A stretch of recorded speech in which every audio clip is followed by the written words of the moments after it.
Hi friends, இன்னைக்கு நம்ம பார்க்க போற படம் பாஸ்ட் லைவ்ஸ்னு சொல்லப்படுற ஒரு லவ் மூவி. இதுல ரொமான்டிக் அது மாதிரிலாம் எதுவுமே இருக்காது. ரொம்பவும் யதார்த்தமா நம்ம கூட கனெக்ட் ஆகிற மாதிரி ஒரு கதை தான் இது. உங்களுக்கு விண்ணை தாண்டி வருவாயா 96 இது மாதிரி படம் பிடிக்கும்னா கண்டிப்பா இந்த படமும் பிடிக்கும். இந்த படத்துல தன்னோட பாஸ்ட் லவ்வரை ஹீரோ மீட் பண்ணும்போது தான் எவ்வளவு லவ் பண்ணேன்றத ரொம்ப யதார்த்தமாவும் எமோஷனலாவும் சொல்லியிருப்பான். ஹீரோ இதனால மேரேஜும் பண்ணிருக்க மாட்டான். ஏன் ஃப்ரெண்ட்ஸ், இந்த பாஸ்ட் லவ்வை நினைச்சு பார்த்துட்டு வாழ்றதும் ஒரு சுகமான வழி தானே. சரி வாங்க படத்துக்குள்ள போகலாம். Welcome to our channel Cinevoice Tamil. எனக்கு நீங்க ஒரு ஹெல்ப் பண்றீங்கன்னா நம்ம சேனலை சப்ஸ்கிரைப் பண்ணி ஷேர் பண்ணுங்க ஃப்ரெண்ட்ஸ். படத்தோட ஸ்டார்டிங் சீன்ல ஒரு 3 பேர் ஹோட்டல்ல உட்காந்து பேசிட்டு இருக்கிற மாதிரி காட்டுறாங்க. பக்கத்து டேபிள்ல இருக்கிற பொண்ணும் பையனும் இவங்கள பார்த்து பொறணி பேச ஆரம்பிக்கிறாங்க. அந்த பொண்ணோட வாய்ஸ் ஓவர்ல இந்த பிளாக்ல ஷர்ட் போட்டிருக்கான்ல அவனும் இந்த பொண்ணும் பாக்குறதுக்கு கொரியன் மாதிரி இருக்காங்க.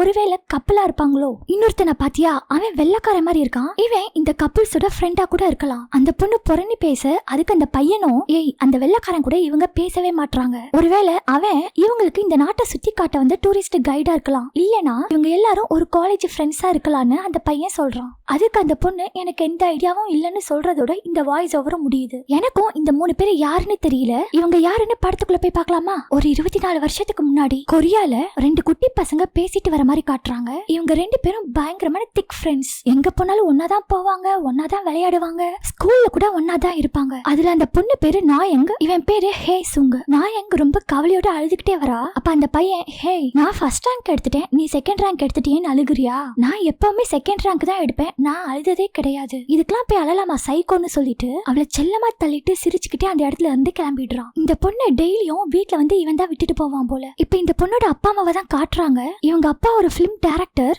சோ அவரோட கெரியருக்காக இங்க இருந்து வேற நாட்டுக்கு போக போறாங்க. அதனாலதான் ஒய்ஃப் எல்லாருக்கும் பாஸ்போர்ட் ரெடி பண்ணிட்டு இருக்கா. அப்பா அவ பொண்ணு கிட்ட கேக்குறா, நீ படிக்கிற ஸ்கூல்ல யார உனக்கு ரொம்ப பிடிக்கும்னு. ஹேசங் இருக்கான்லமா, அவனைதான் எனக்கு ரொம்ப பிடிக்கும். அவன் ரொம்பவும் நல்ல பையன். நான் வளர்ந்ததுக்கு அப்புறமா அவனைத்தான் மேரேஜ் பண்ணிப்பேன்னு அம்மா கிட்ட சொல்றா. உடனே அம்மாவும் அவன் உன்னை மேரேஜ் பண்ணிப்பானான்னு கேக்குறா. அவனுக்கு நான் ரொம்ப பிடிக்கும். சோ அவன் கண்டிப்பா நீ மேரேஜ் பண்ணிப்பான்னு சொல்றா. அதுக்கு அம்மா சரி கடைசியா நம்ம ஒண்ணு பண்ணலாம், அவனை போய் மீட் பண்ணலாமான்னு கேக்குறா. பொண்ணு சிரிச்சுக்கிட்டே ஓகே சொல்ல. இப்ப கட் பண்ணா 2 பேரும் ஜாலியா பார்க்ல விளையாண்டுட்டு இருக்காங்க. இவங்க விளையாடுறத 2 பேரோட அம்மாவும் ஒரு பெஞ்ச்ல உட்காந்து பார்த்துட்டு பேச ஆரம்பிக்கிறாங்க. இவங்க 2 பேரும் விளையாடுறது பாக்குறதுக்கு ரொம்ப அழகா இருக்குன்னு பையனோட அம்மா சொல்ல, பொண்ணோட அம்மாவும் ஆமா என் பொண்ணுக்கு ஹே சுங்க ரொம்ப பிடிக்கும், இவனை பத்தி பேசிக்கிட்டே இருப்பா. என் ஹஸ்பண்டோட கெரியருக்காக நாங்க வேற நாட்டுக்கு போறோம். இது எல்லாமே என் பொண்ணுக்கு ஒரு நல்ல மெமரிஸா இருக்கணும், அதுக்காக தான் இங்க கூப்பிட்டு வந்தேன். அப்படின்னா நீங்க அங்க போய் செட்டில் ஆக போறீங்களான்னு பையனோட அம்மா கேட்க அவளும் ஆமான்னு சொல்றா. அந்த சைடு இவங்க 2 பேரும் செம்ம ஜாலியா அவங்களுக்குள்ள விளையாண்டுட்டு இருக்காங்க. இவ வேற நாட்டுக்கு போற விஷயம் பையனுக்கு தெரியாது.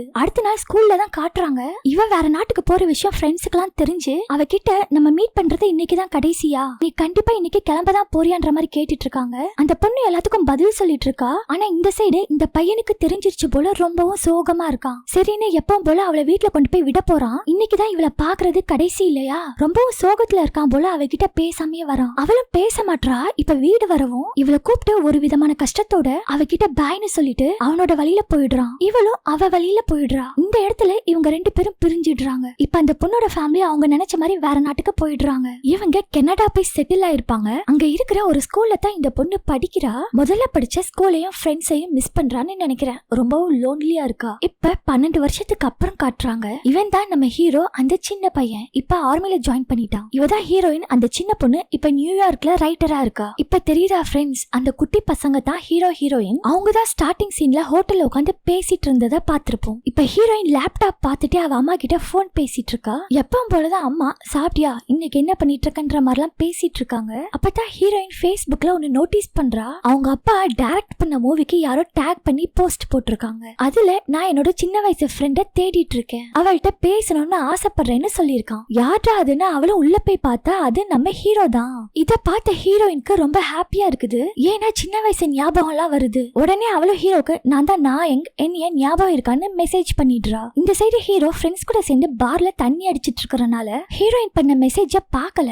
அடுத்த நாள் காலையில தான் மெசேஜ பாக்குறான். அப்படியே உள்ள போனா ஹீரோயினோட டிபியை பார்த்துட்டு சிரிச்சிட்டு அவளுக்கு மெசேஜும் பண்ணிடுறான். ஹீரோயின் அதை பார்க்கவும் ரொம்ப ஹாப்பியா வீட்டுக்கு வரா. வீடியோ கால் பேசலாம்னு சொல்லியிருப்பான் போல. அதனால ரெடி ஆயிட்டு உட்காந்துருக்கா. கரெக்டா ஹீரோவும் கால் பண்றான். 12 வருஷம் கழிச்சு பாக்குறாங்க இல்லையா, ஒருத்தருக்கு ஒருத்தர் மாத்தி மாத்தி பார்த்துட்டு சிரிச்சுக்கிறாங்க. நான் பார்த்த உடனே நீதான் நான் எங்கன்னு கண்டுபிடிச்சிட்டேன். ஏய் நானும் தான் உன்னை பார்த்த உடனே கண்டுபிடிச்சிட்டேன்னு சொல்ல, ஹீரோ நாயங் உன்னே இத்தனை வருஷமா சோசியல் மீடியால தேடி தேடி நான் டயர்ட் ஆயிட்டேன், உன்னோட நேம் எதுவும் சேஞ்ச் பண்ணிட்டியான்னு கேட்க அவளும் ஆமா நான் நோரான்னு மாத்திட்டேன்னு சொல்ல ஹீரோ ஓ அதனாலதான் எனக்கு கண்டுபிடிக்க கஷ்டமா இருந்திருக்கு, சரி நான் உன்னைய நான் எங்கன்னு தான் கூப்பிடுவேன். அதுக்கு ஹீரோயினும் ஓகே சொல்லிடுறா. இப்ப ஹீரோ நியூயார்க்ல நீ என்ன பண்ணிட்டு இருக்க, அதுக்கு அவளும் நான் ரைட்டரா இருக்கேன் அதுக்காக தான் இங்க வந்தேன்னு சொல்றா. அப்படியே ரெண்டு பேரும் மாத்தி மாத்தி பழைய கதையெல்லாம் பேசிக்கிறாங்க. ஹீரோயின் நான் உன்னை விட்டுட்டு அந்த நாட்டுக்கு போகும்போது எப்படி அழுதேன் தெரியுமா, ரொம்ப லோன்லியா ஃபீல் பண்ண, யாருமே எனக்கு இல்லாத மாதிரி இருந்துச்சுன்னு சொல்றா. ஹீரோ நானும் உன்னைய மிஸ் பண்ணேன், எனக்கு ரொம்பவும் கஷ்டமா இருந்துச்சு, நீ இல்லாத அந்த ஸ்கூல்ல எனக்கு ஒரு நாளும் ஓடவே இல்ல, உன்னோட ஞாபகங்கள் மட்டும்தான் இருந்துச்சுன்னு சொல்ல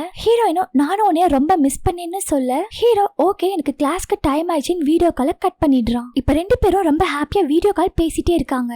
நைட்டு பகலுன்னு கூட பார்க்காம மாச கணக்குல பேசுறாங்க. அவங்களோட பழைய நினைவுகள்லாம் வளர ஆரம்பிக்குது. ஹீரோயினுக்கு ஒரு பெரிய ரைட்டர் ஆகணும்னு ஆசை போல, ஆனா ஹீரோவுக்கு ஆர்மி தான் எல்லாமே. அவனோட ஜாபுக்கு மேண்ட்ரின் லாங்குவேஜ் முக்கியமா இருக்கும்னு அந்த லாங்குவேஜ படிக்க சைனாவுக்கு போயிருக்கான். இது மாதிரி ரெண்டு பேரும் நிறைய பேசிக்கிறாங்க. பட் ஹீரோயினுக்கு இப்ப ஒர்க்ல கான்சென்ட்ரேட் பண்ணவே முடியல. நம்ம எந்த லட்சியத்துக்காக இங்க வந்தோம்னு நினைக்கிறா. அப்பதான் திடீர்னு ஹீரோக்கு கால் பண்ணி பேசலான்னு கால் பண்றா. அவ ஒரு மாதிரி இருக்கிறத பார்த்த ஹீரோ என்னாச்சு ஏன் ஒரு மாதிரி இருக்கன்னு கேக்குறான். அவ உடனே நீ நியூயார்க்கு வர முடியுமா, ஹீரோ இன்னும் எனக்கு இங்க 1.5 வருஷத்துக்கு கிளாஸ் இருக்கு எப்படி வர முடியும்னு சொல்ல ஹீரோயினும் நானும் நியூயார்க்கு கஷ்டப்பட்டு தான் வந்தேன், இங்க வரதுக்கு 2 தடவை இமிகிரேஷனை கிளியர் பண்ணிருக்கேன், எனக்கு என்னோட கெரியர்ல சாதிக்கணும், என் லைஃபே நியூயார்க்ல தான் இருக்கு, பட் உன்கிட்ட பேசினா எனக்கு உன்னோட இருக்கணும் போல இருக்கு, உடனே கிளம்பி நீ இருக்கிற இடத்துக்கு வரணும்னு தோணுது, என்னால ஒர்க்ல கான்சென்ட்ரேட் பண்ண முடியல, சோ நம்ம ஏன் கொஞ்ச நாளைக்கு பிரேக் எடுக்க கூடாதுன்னு கேக்குறா. இதை கேட்ட ஹீரோவுக்கு முடியல, அழுக கண்ணுல முட்டிட்டு நிக்குது. அதோடய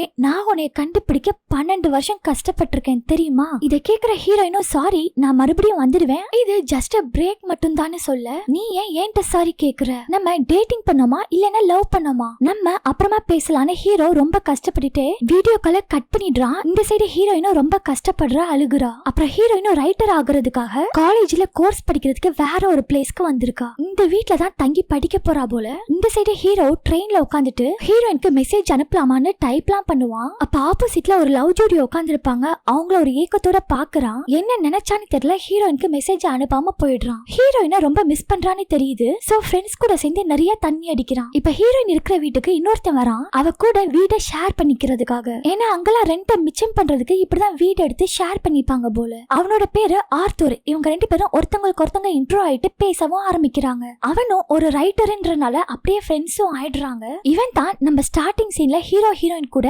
ஹோட்டல்ல உட்காந்து பேசிட்டு இருந்ததை பார்த்திருப்போம். இந்த சைடு ஹீரோ இந்த ஹோட்டல்ல ஒரு பொண்ணை பார்த்து சிரிக்கிறான். அவளும் பதிலுக்கு சிரிக்கிறா. இப்படியே இவங்களுக்குள்ள ஒரு பாண்டிங் கிரியேட் ஆகி லவ் பண்ணாங்களா என்னன்னு தெரியல. நமக்கு அந்த சீன்ஸ் எல்லாம் காட்ட மாட்டாங்க. இந்த சைடு வீட்டுக்கு வெளியில ஒரு கேண்டில் வெளிச்சத்துல ஹீரோயினும் ஆர்த்தரும் பேசிட்டு இருக்காங்க. ஆர்த்தர் கொரியால இனியங்கன்னு சொல்லப்படுற ட்ரெடிஷனலா ஒரு கதை இருக்கு. அது என்னன்னா நம்ம தெருவுல நடந்து போகும்போது யாரோ ஒருத்தவங்களோட கை நம்ம மேல தெரியாம பட்டுச்சுன்னா அவங்களுக்கும் நமக்கும் பூர்வ ஜென்மத்துல ஏதோ பந்தம் இருக்கு. அதே ரெண்டு பேரும் மேரேஜ் பண்ணிக்கிட்டாங்கன்னா அவங்களுக்குள்ள 8000 வருஷம் பந்தம் இருக்குமா. இந்த ஸ்டோரி எங்க நாட்டோட ஒரு நம்பிக்கைன்னு சொல்ல அப்படியே ரெண்டு பேரும் மாறி மாறி பேசிக்கிறாங்க. ஆர்த்தர் நம்ம ஏன் இந்த வீட்டுக்கு ஒன்னா வரணும், இப்ப ஏன் ஒன்னா உட்காந்து பேசிட்டு இருக்கணும், நம்ம ரெண்டு பேரும் ரைட்டர்ஸ், எல்லாமே நமக்குள்ள ஒத்து போகுது, நம்ம ஏன் அந்த 8000 வருஷம் பந்தத்தை உண்மையாக்க கூடாதுன்னு சொல்லிட்டு ஹீரோயினை கிஸ் பண்ணிடுறான். ஹீரோயினுக்கு ஆர்த்தரை பிடிச்சிருக்கு போல, சோ அக்செப்ட் பண்ணிக்கிறா. அப்படியே 12 வருஷம் கழிச்சு இப்ப நடக்கிறத காட்டுறாங்க. நம்ம ஹீரோயினுக்கும் ஆர்த்தருக்கும் மேரேஜ் ஆயிடுச்சு போல. இவங்க ரெண்டு பேரும் அன்பாவும் அண்டர்ஸ்டாண்டிங்கோடையும் ஒரு ஹாப்பியான லைஃப தான் வாழ்றாங்க. நம்ம ஹீரோவை தான் ஹீரோயின் மேரேஜ் பண்ணிப்பான்னு நினைச்சோம். சின்ன வயசுல கூட ஹீரோயின் அவங்க அம்மா கிட்ட ஹீரோவை தான் மேரேஜ் பண்ணிக்க போறேன்னு சொல்லியிருப்பா. இப்ப பிரேக்கப் ஆறதுக்கு முன்னாடி கூட நான் மறுபடியும் வருவேன்னு சொல்லிட்டு தான் பிரேக்கப் பண்ணிருப்பா. பட் இப்ப வேற ஒருத்தனை மேரேஜ் பண்ணிக்கிட்டா. ஆர்த்தரை மேரேஜ் பண்ணிக்கிட்டதுக்கு ஏதாவது ரீசன் இருக்கலாம், போக போக தெரியும். இப்ப ஹீரோயினும் ஆர்த்தரும் நடந்து போயிட்டு இருக்கிறப்ப உங்களுக்கு என்னோட சைல்ட்ஹுட் ஃப்ரெண்ட பத்தி நான் சொல்லியிருக்கேன்ல, அவன் இப்ப வெக்கேஷனுக்காக நியூயார்க் வரான். நான் இங்க இருக்கிறனால என்ன பாக்கணும்னு நினைக்கிறான். நான் மீட் பண்ணலாமான்னு கேட்க ஆர்த்தரும் ஓகேன்னு பெர்மிஷன் கொடுத்துடுறான். இந்த சைடு ஹீரோ அவங்க ஃப்ரெண்ட்ஸோட ஹோட்டல்ல சாப்பிட்டுட்டு இருக்கும் போது அவங்க கேக்குறாங்க நீ ஏன் நியூயார்க்கு போற, உன்னோட கேர்ள் ஃப்ரெண்ட பாக்கத்தான் நானு. அதுக்கு ஹீரோ சொல்றான் இல்ல வெக்கேஷனுக்காக தான், அது மட்டும் இல்லாம அவளுக்கு மேரேஜ் ஆகி 7 வருஷம் ஆயிடுச்சுன்னு சொல்றான். உடனே ஃப்ரெண்ட்ஸும் நீ போறதெல்லாம் சரிதான், ஆனா மழை பெய்யுற டைமா பார்த்து போறியே இங்க பாருன்னு போனை காட்டுறாங்க. மறக்காம ரெயின் பூட்ஸும் ரெயின் கோட்டும் எடுத்து வச்சுக்கொண்டு கிண்டல் பண்ணி சிரிக்கிறாங்க. நம்ம ஹீரோ இப்ப நியூயார்க் வந்துடுறான். ஒரு ஹோட்டல்ல தங்கிட்டு இருக்கான். அங்க நல்ல மழை பெய்யுது. சோ மழை ஸ்டாப் ஆகுற வரை அவன் ஹோட்டல்லே கொஞ்சம் டைம் பாஸ் பண்றான். மழை கொஞ்சம் ஸ்டாப் ஆகவும் ஹீரோயினை மீட் பண்ண பார்க் வந்திருக்கான். அங்கதான் ஹீரோயின் வரேன்னு சொல்லிருப்பா.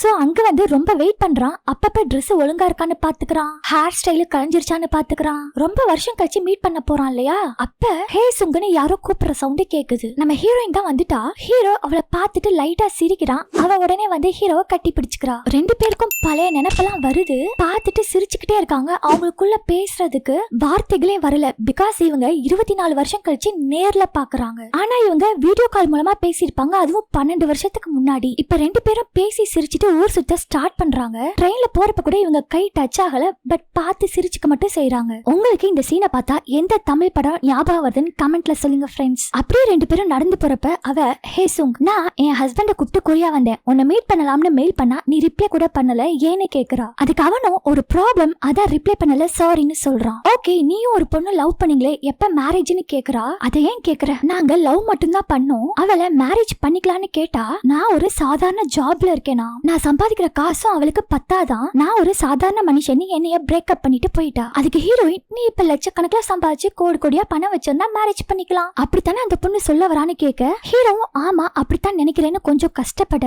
இத பார்த்து அவளும் சரி சரி கஷ்டப்படாத, உன்னை ஒரு போட்டோ எடுக்கிறேன்னு சொல்லிட்டு போட்டோ எடுக்கிறா. ஹீரோ ஒரு பொண்ணை லவ் பண்ண மேரேஜ் பண்ணிக்க ட்ரை பண்ண, இதெல்லாம் ஹீரோயின்காக சொல்றானா என்னன்னு தெரியல, ஏன்னா அந்த சீன்ஸ் எல்லாம் நமக்கு காட்டவே இல்ல. அப்புறம் மறுபடியும் ரெண்டு பேரும் நடந்துட்டே ஒரு தீம் பார்க் போறாங்க. அப்ப நீயும் உன்னோட ஹஸ்பண்டும் இந்த இடத்துக்கு நிறைய டைம் வந்திருக்கீங்களான்னு கேக்குறான். ஆமா, நானும் அவரும் நிறைய டைம் டேட்டிங் பண்ண போது இங்க வந்திருக்கோம், எங்களுக்கு இங்க நிறைய மெமரிஸ் இருக்குதுன்னு சொல்றா. ஓகே, அவர் எப்படி உங்க ஃபேமிலி கூட நல்லா பழகுவாரா? ஆமா, என் ஃபேமிலி கூட சூப்பரா மிங்கிள் ஆயிட்டாரு, செமையா ஜாலியா என் ஃபேமிலி கூட ஃபன் பண்ணுவாரு, அவரு எவ்வளவு நல்லவர் தெரியுமா. சரி அதை விடு, நீ ஏன் மேரேஜ் பண்ணிக்க கூடாதுன்னு ஹீரோட்ட கேக்குறா. அதுக்கு ஹீரோ, என்ன பத்தி நீ கவலைப்படுறியா, எனக்கு இன்னும் வயசு இருக்கு, மேரேஜ் பண்ணிக்க, நீ கவலைப்படாதன்னு சொல்லிடுறான். அவங்க ரெண்டு பேரும் ஒரு இடத்துல உட்காந்து மாத்தி மாத்தி மூஞ்ச பார்த்து சிரிச்சுக்கிட்டே இருக்காங்களே தவிர பேச மாட்டாங்க. அப்படியே கொஞ்ச நேரம் அமைதியா இருக்காங்க. அப்புறம் திடீர்னு ஹீரோயின், ஹே சுங், நான் உன்கிட்ட ஒன்னு கேட்கணும், என்ன 12 வருஷத்துக்கு முன்னாடி எதுக்கு தேடின? அதுக்கு ஹீரோ, நீ திடீர்னு என்னை விட்டுட்டு போயிட்ட, என்னால அதை ஏத்துக்க முடியல, சோ மறுபடியும் மீட் பண்ணணும் பேசணும்னு ஆசைப்பட்டேன், நீ இல்லாத நாட்கள்ல நான் உன்னை எவ்வளவு மிஸ் பண்ணேன் தெரியுமா, அந்த ஸ்கூல் முழுக்க உன்னோட ஞாபகம் மட்டும் தான் நிறைஞ்சிருந்துச்சு, சரி ஆர்மிக்கு போகணும்னு தானே ஆசைப்பட்டேன், சோ அங்க போனாச்சும் உன்னை மறக்க முடியுமான்னு ட்ரை பண்ண, அப்பவும் உன் ஞாபகம் மட்டும் தான் இருந்துச்சு, என் மனசுக்குள்ள நீ கொஞ்சம் கொஞ்சமா உள்ள வந்துட்ட, அதான் உன்னை எப்படியாச்சும் கண்டுபிடிக்கணும்னு நினைச்சேன், கடைசியா கண்டும் பிடிச்சிட்டேன். இதை கேட்ட ஹீரோயின் ரொம்ப எமோஷனல் ஆகுறா. அதான் கேட்டேன், ஹே சுங், ஏன் என்னைய மறுபடியும் தேடுன்னு. அதுக்கு ஹீரோ தெரியலன்னு பதில் சொல்லிடுறான். ஏன்னா அவன் அவளை அவ்வளவு லவ் பண்ணிருக்கான், அத அவகிட்ட சொல்ல முடியாம தெரியலன்னு ஆன்சர் பண்ணிடுறான். ஆனா இது புரிஞ்சுக்க தெரியாத அளவுக்கு ஹீரோயின் ஒன்னும் சின்ன பிள்ளை கிடையாது இல்லையா, சோ அவளுக்கும் புரிஞ்சிருது. அப்படியே நைட் ஆகுது, ஹீரோயின் அவ வீட்டுக்கு போயிடுறா. அப்ப ஹஸ்பண்ட், ஹே என்னாச்சு, உன்னோட சின்ன வயசு கிரஷ மீட் பண்ணியான்னு கேட்டதுக்கு அவ சொல்றா, நீங்க சொன்னது சரிதாங்க, அவன் என்ன பார்க்க தான் இங்க வந்திருக்கான், வெக்கேஷனுக்காக இல்லன்னு சொல்லிடுறா. அதுக்கப்புறம் ஹீரோயின் ஹஸ்பண்ட் நடந்த எல்லாத்தையும் சொல்றா. அப்ப அவர் கேக்குறாரு, ஹீரோ எப்படி இருப்பான், பாக்குறதுக்கு அட்ராக்டிவா இருப்பானான்னு கேட்கவும் ஹீரோயின், அட்ராக்டிவா இருக்க மாட்டான், பட் பாக்குறதுக்கு நல்லா ஜிம் பாடியா ஃபிட்டா இருப்பான்னு சொல்லிடுறா. இது மாதிரி ஹீரோவை பத்தி ஹீரோன்ட்ட நிறைய விஷயங்களை கேட்டு தெரிஞ்சுக்கிறான். ரெண்டு பேரும் சின்ன வயசுல இருந்து ஒன்னா இருந்தாங்க. இவ ஹீரோ மேரேஜ் பண்ணிக்க நினைச்சது எல்லாம் இவனுக்கு தெரியும் போல, சோ கொஞ்சமா ஜெலஸ் ஆறான். அப்படியே ரெண்டு பேரும் பெட்ல படுத்துட்டு கூட ஹீரோவை பத்தி தான் பேசுறாங்க. ஹஸ்பண்ட் ஹீரோயின்ட்ட, உங்களோட ஸ்டோரி சூப்பர் ஸ்டோரி தெரியுமா, இத்தனை வருஷம் கழிச்சு அவன் உனக்காக நியூயார்க் வந்திருக்கான், உங்களை பாக்குறதுக்கு நீங்க ரெண்டு பேரும் மேட் ஃபார் ஈச் அதர் மாதிரி தெரியுது, பட் நான் தான் உங்களுக்கு இடையில வந்துட்டேன், நான் இல்லாட்டினா நீங்க ரெண்டு பேரும் சேர்ந்திருப்பீங்க, ஹாப்பியா இருந்திருப்பீங்கல்ல. இது மாதிரிலாம் ஹஸ்பண்ட் கேட்கவும் ஹீரோயின், ஏன் இப்படி எல்லாம் பேசுறீங்கன்னு சொல்லிட்டு சிரிக்கிறா. ஆமா, நம்மளோட ஸ்டோரிய பாரு, ரெண்டு பேரும் ரூம் ரெண்ட் கம்மியாகணும்னு ஒரே வீட்ல இருந்தோம், உனக்கு பிடிச்ச புக்ஸ் பிலிம்ஸ் தான் எனக்கும் பிடிக்கும், நம்ம ரெண்டு பேரும் ரைட்டர்ஸ் வேற, அப்புறம் கிரீன் கார்டுக்காகத்தானே என்ன மேரேஜ் பண்ணிக்கிட்ட, நீ உண்மையா என் கூட ஹாப்பியா இருக்கியான்னு ஹீரோயின் கேட்கவும் ஹீரோயினும் உடனே, நான் ரொம்ப ரொம்ப உங்க கூட ஹாப்பியா இருக்கேன். உடனே ஹஸ்பண்டும், நீ தான் எனக்கு எல்லாமே, உன்னால தான் என் லைஃப் ரொம்ப பெருசா அழகா ஆச்சு, சோ நீ என்னை விட்டுட்டு போயிருவியோன்னு எனக்கு லைட்டா பயம் வந்துருச்சு, அதனால தான் இப்படி எல்லாம் பேசிட்டேன் சாரின்னு கேக்குறான். இதை கேட்ட ஹீரோயினும், அதெல்லாம் சின்ன வயசுல நடந்தது, பட் எனக்கு விவரம் தெரிஞ்சு நான் உங்களை தான் லவ் பண்றேன், சின்ன வயசுல நடந்ததை எல்லாத்தையும் மறந்துடுங்க, அதை பத்தி நினைச்சு நீங்க ஸ்ட்ரெஸ் ஆகாதீங்க, நம்ம இப்ப இல்ல எப்பவும் ஒன்னா தான் இருப்போம்னு சமாதானப்படுத்திடுறா. இப்ப ஹீரோவும் ஹீரோயினும் ஸ்டாச்சு ஆஃப் லிபர்ட்டிக்கு போறாங்க. அங்க போட்ல போயிட்டு இருக்கும்போது ரெண்டு பேரும் நல்லா ஜாலியா மாத்தி மாத்தி போட்டோஸ் எல்லாம் எடுக்கிறாங்க. அப்புறம் ஹீரோயின் மேரேஜ் ஆன போட்டோஸ் எல்லாம் ஹீரோவுக்கு காட்டிட்டு இருக்கா. அப்ப ஹீரோ, நீ பாக்குறதுக்கு ரொம்ப சின்ன பொண்ணு மாதிரி இருக்குன்னு சொல்றான். ஆமா, நான் இங்க இருக்கிறதுக்கு எனக்கு கிரீன் கார்டு தேவைப்பட்டுச்சு, அப்புறம் நீயும் லவ் பண்ணிட்டு இருந்த மாதிரி கேள்விப்பட்டேன்னு சொல்றா. உடனே இதை கேட்ட ஹீரோ லைட்டா கஷ்டப்படுறான். இப்ப தெரியுதா ஹீரோயின் எதுக்காக மேரேஜ் பண்ணிக்கிட்டான்னு. இப்ப ரெண்டு பேரும் அப்படியே ஹீரோயின் வீட்டுக்கு போறாங்க. அங்க அவளோட ஹஸ்பண்டும் இருக்கான். ஹஸ்பண்டும் ஹீரோவும் மீட் பண்ணிக்கிறாங்க. ஹீரோக்கும் இங்கிலீஷ் தெரியாது, ஹஸ்பண்டுக்கும் கொரியன் தெரியாது, ஆனா ஹீரோயினுக்கும் ரெண்டுமே தெரியும், அதனால இவங்க ரெண்டு பேரும் பேசுறதுக்கு டிரான்ஸ்லேட் பண்ணி ஹெல்ப் பண்றா. இப்ப இவரும் ஹீரோட்ட, பசிக்குதா, சாப்பிடுறீங்களா, என்ன வேணும்னு கேக்குறாரு. ஆமா பாஸ்தான்னு சொல்றான். ஓகே, பக்கத்துல தான் ஷாப் இருக்கு, நம்ம அங்க போய் சாப்பிடலாம்னு இப்ப மூணு பேரும் நடந்து போறாங்க. இப்ப ஹஸ்பண்ட் இவங்கள்ட்ட இன்னைக்கு எங்க சுத்தி பாத்தீங்கன்னு கேக்குறான். அதுக்கு ஹீரோயின் ஸ்டாச்சு ஆஃப் லிபர்ட்டின்னு சொல்றா. ஓ ஓகே, இது வரைக்கும் நாங்க போனதே இல்லன்னு சொல்லவும் ஹீரோயின் ஷாக் ஆயிட்டு உண்மையாவே நீங்க அங்க போனது இல்லையான்னு கேக்குறாங்க.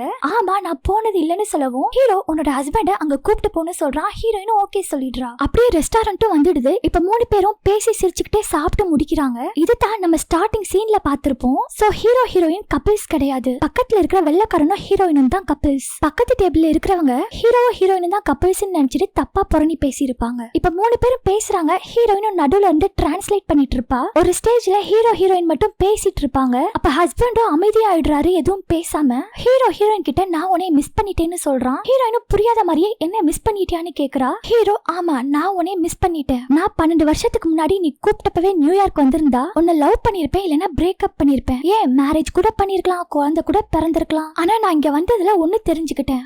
நீயா இருக்க, உன்னோட ஹஸ்பண்ட் கூட ஹாப்பியா இருக்க, எனக்கு அது போதும்னு சொல்றான். இப்ப ஹீரோயின் சொல்றா நீ இப்ப என் கூட தானே இருக்க. நம்ம ட்ரெடிஷனல் கதைப்படி உனக்கும் எனக்கும் கடந்த காலத்துல ஏதோ பந்தம் இருக்குன்னு சொல்றா. ஹீரோ ஆமா ஆனா நம்ம இப்ப உன் ஹஸ்பண்டோட இருக்கோம். இதே கதைப்படி உனக்கும் அவருக்கும் 8000 வருஷம் சம்பந்தம் இருக்கு. அதனாலதான் அவரை நீ மேரேஜ் பண்ணிருக்க. அவரு ரொம்ப நல்லவரு, உனக்கு கரெக்டான மேட்சும் அவரு தானே சொல்றான். ஹீரோயின் உடனே ஹஸ்பண்ட் கிட்ட அவன் உங்களை பத்தி தான் பேசுறான்னு சொல்லவும் ஹஸ்பண்டும் அமைதியா சிரிக்கிறாரு. ஹீரோயினும் ரெஸ்ட் ரூம் போயிடுறா. அப்ப ஹீரோ ஹஸ்பண்ட் கிட்ட சாரி நாங்க 2 பேரும் மட்டும் உங்களை விட்டுட்டு தனியா பேசிட்டு இருந்தோம்னு தப்பா நினைக்காதீங்கன்னு சொல்றான். ஹஸ்பண்டும் பரவாயில்ல நீங்க ரொம்ப நாள் கழிச்சு மீட் பண்றீங்க, இதுல என்ன தப்பு இருக்குன்னு சொல்லிடுறான். இப்ப ஹீரோ உங்களுக்கு கொரியன் ட்ரெடிஷனல் கதையை பத்தி தெரியுமான்னு கேக்குறான். அதுக்கு ஹஸ்பண்டும் ஆமா அவ சொல்லிருக்கான்னு சொல்றான். அந்த கதைப்படி உங்களுக்கும் எனக்கும் கூட ஏதோ பந்தம் இருக்குன்னு தோணுதுன்னு ஹீரோ சொல்ல ஹஸ்பண்டும் ஆமா நீங்க சொல்றது சரிதான், உங்களை மீட் பண்ணதுல எனக்கு ரொம்பவும் சந்தோஷம்னு சொல்றான். அப்படியே கட் பண்ணா இப்ப ஹீரோயின் வீட்டுக்கு வந்துடுறாங்க. ஹீரோக்கு ஃபிளைட்டுக்கு டைம் ஆயிடுச்சு. சோ மறுபடியும் கிளம்ப போறான். ஹீரோயின் ஹஸ்பண்டுக்கு பாய் சொல்லிட்டு கிளம்புறான். அப்ப ஹீரோயின் நான் வழி அனுப்பி விட்டுட்டு வரேன்னு ஹஸ்பண்ட சொல்லிட்டு ஹீரோ கூட நடந்து போறா. ஹீரோ ஊபர் புக் பண்ணிருப்பான் போல. சோ அந்த கார் வர இடத்துக்கு 2 பேரும் நடந்து போறாங்க. ஒரு வார்த்தை கூட அவங்களால பேச முடியல, அமைதியாவே இருக்காங்க. பிரிய போறோன்ற கஷ்டம் அவங்க 2 பேர் ஃபேஸ்லயும் நல்லாவே தெரியுது. இப்ப காரும் வந்துருச்சு. இவங்களுக்கு சின்ன வயசுல பிரிஞ்சது தான் ஞாபகம் வருது. ஹீரோ கார்ல ஏறதுக்கு முன்னாடி ஹீரோயின்ட்ட நான் எங்க நமக்கு பாஸ்ட் லைஃப்ல ஏதோ ப்ராப்ளம் நடந்திருக்கு, சோ இப்ப நம்மளால சேர முடியல, ஆனா நெக்ஸ்ட் லைஃப்லயாச்சும் நம்ம ஒன்னா சேரணும்னு மறைமுகமா ஹீரோயின்ட்ட ரொம்ப எமோஷனலா சொல்லிட்டு கார்ல கிளம்பிடுறான். அவன் கிளம்பினதுக்கு அப்புறம் ஹீரோயின் நடந்து மறுபடியும் வீட்டுக்கு வருவா. இவ்வளவு நேரம் அவளோட ஃபீலிங்ஸ காட்டாம அமைதியா இருந்தவ வீட்டுக்கு வந்ததும் ஹஸ்பண்ட கட்டி பிடிச்சு ஏங்கி அழுறா. இவளோட ஃபீலிங்ஸ் என்னன்னு ஹஸ்பண்டும் நல்லா புரிஞ்சுக்கிட்டான். சோ அவளை சமாதானப்படுத்தி அரவணைச்சு வீட்டுக்குள்ள கூப்பிட்டு போயிடுறான். எல்லா லவ்வும் சக்சஸ்ஃபுல்லா மேரேஜ்ல முடியாது இல்லையா. ஹீரோ லவ் பண்றேன்னு சொல்லாமையே தான் எவ்வளவு லவ் பண்ணேன்றத ஹீரோயின்ட்ட வெளிப்படுத்தி இருப்பான். ஹீரோ தன்னை இவ்வளவு லவ் பண்றான்னு ஹீரோயினுக்கு தெரியல. இப்ப தெரிஞ்சனால தான் நம்ம அவனை இப்படி ஏமாத்திட்டோமேன்னு மனசொடைஞ்சு அழுதுருக்கா. ஆனா இந்த லைஃப்ல அவளுக்கு ஆர்த்தூர் தான் ஹஸ்பண்ட், அதை மாத்த முடியாது இல்லையா. சோ இந்த லைஃப அவ கடந்து போய் தான் ஆகணும். இவனு கிடையாது, இந்த உலகத்துல இது மாதிரி நிறைய கப்பிள்ஸ் இருக்காங்க. இந்த பாஸ்ட் லவ்வுக்கு மேரேஜ் ஆனவங்க ஆகாதவங்கன்னு இதெல்லாம் தெரியாது. அவங்க எந்த சிச்சுவேஷன்ல இருந்தாலும் அவங்க ஏதாச்சும் ஒரு தடவையாச்சும் கண்டிப்பா இந்த பாஸ்ட் லவ் நினைச்சு பாப்பாங்க. அப்படி நினைக்கிற ஒவ்வொருத்தவங்களும் கமெண்ட் பண்ணுங்க ஃப்ரெண்ட்ஸ். இதோட இந்த படம் முடிஞ்சது. ஓகே ஃப்ரெண்ட்ஸ், இந்த படம் உங்களுக்கு பிடிச்சிருந்தா லைக் பண்ணி ஷேர் பண்ணுங்க. அப்படியே நம்ம சினி வாய்ஸ் தமிழ் சேனலை சப்ஸ்கிரைப் பண்ணி சப்போர்ட் பண்ணுங்க ஃப்ரெண்ட்ஸ். பை.